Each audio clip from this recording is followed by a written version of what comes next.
گیا۔ حضور علیہ السلام نے ارشاد فرمایا المرء علی دین خلیلہ فلینظر من یخالل، ہر شخص اپنے دوست کے دین پہ ہوتا ہے، تو اسے دوستی لگانے سے قبل دیکھ لینا چاہیے وہ کس سے دوستی لگا رہا ہے۔ اور ایک دوسری حدیث کے بابرکت کلمات ہیں التمس الجار قبل الدار والرفیق قبل الطریق، گھر خریدنے سے پہلے ہمسایہ دیکھ لو اور سفر کرنے سے پہلے ہم سفر دیکھ لو۔ بندہ جن لوگوں کی صحبت اور سنگت اختیار کرتا ہے تو ان کی صحبت کا رنگ بندے کے اوپر ضرور چڑھتا ہے۔ اس لیے آقا کریم علیہ السلام نے ارشاد فرمایا کہ تمہاری دوستی مسلمانوں کے علاوہ کسی اور سے نہیں ہونی چاہیے، اور تمہارا کھانا متقی کے علاوہ کوئی اور نہ کھائے۔ یعنی جب تم دعوت کرو تو اہل تقوی کو اپنی دعوت پہ بلاؤ، تاکہ تمہارے گھر میں برکت بھی ہو اور تمہارا کھانا اس کا صحیح مصرف بھی ہو۔ آج میں اور آپ اپنے آپ کو دیکھ سکتے ہیں کہ ہم کہاں کھڑے ہیں۔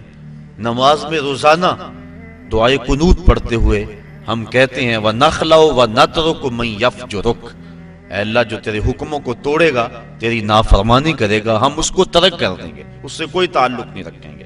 لیکن جس طرح ہم نماز باقی ساری مسجد میں چھوڑ گئے تو اسی طرح ہم یہ بھی مسجد میں چھوڑ جاتے ہیں، اور باہر نکل کے کبھی بھی ہم نے اپنے کہے ہوئے کا لحاظ اور پاس نہیں رکھا، جبکہ ہم یہ روزانہ ہر روز اپنی نماز وطروں کے اندر یہ دعا پڑھتے ہیں اور اپنے رب سے یہ عہد کرتے ہیں کہ جو تیرے نافرمان ہیں، تیرے حکموں کو توڑتے ہیں، ہمارا ان سے کوئی تعلق نہیں ہوگا۔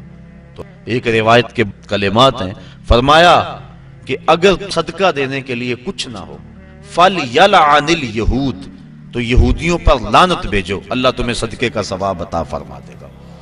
چونکہ یہود بدترین دشمن ہے اسلام کے، اور انہوں نے ہر دور میں اسلام اور اہل اسلام کے خلاف سازشوں کے جال بنے۔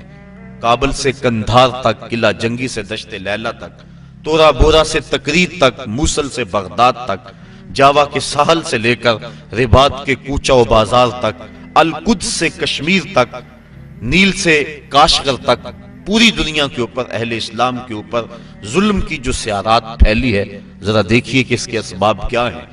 یہود و ہنود کا اور یہود و نصارہ کا گٹھ جوڑ، اور انہوں نے مسلمانوں کے لیے عرصہ حیات تنگ کر دیا، اور اس وقت ہم جس حالت میں ہیں کسی سے مخفی نہیں۔ ہمارے ساتھ جو کچھ ہوا، جو کچھ ہو رہا ہے اور جو کچھ ہونے والا ہے، کھول کر آنکھیں میرے آئینہ گفتار میں، آنے والے دور کی دھندلی سی ایک تصویر دیکھ۔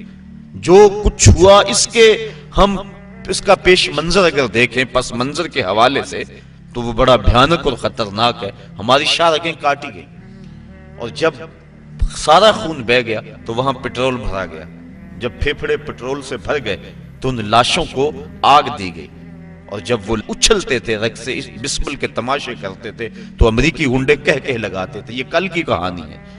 شبرغان کی طرف جانے والے کنٹینروں کے اندر کس قدر طالبان بھر دیے گئے اور انہیں ایک گھونٹ بھی پانی کا نہ دیا گیا، اور بتاتے ہیں کہ جب پیاس کی شدت ہوئی تو وہ ایک دوسرے کا پسینہ چاٹتے تھے، اور جب شبرغان جا کے کنٹینر کھولے گئے تو 3 یا 4 افراد کے علاوہ باقی سارے جو سینکڑوں کی تعداد میں تھے وہ موت کی گھاٹ اتر چکے تھے۔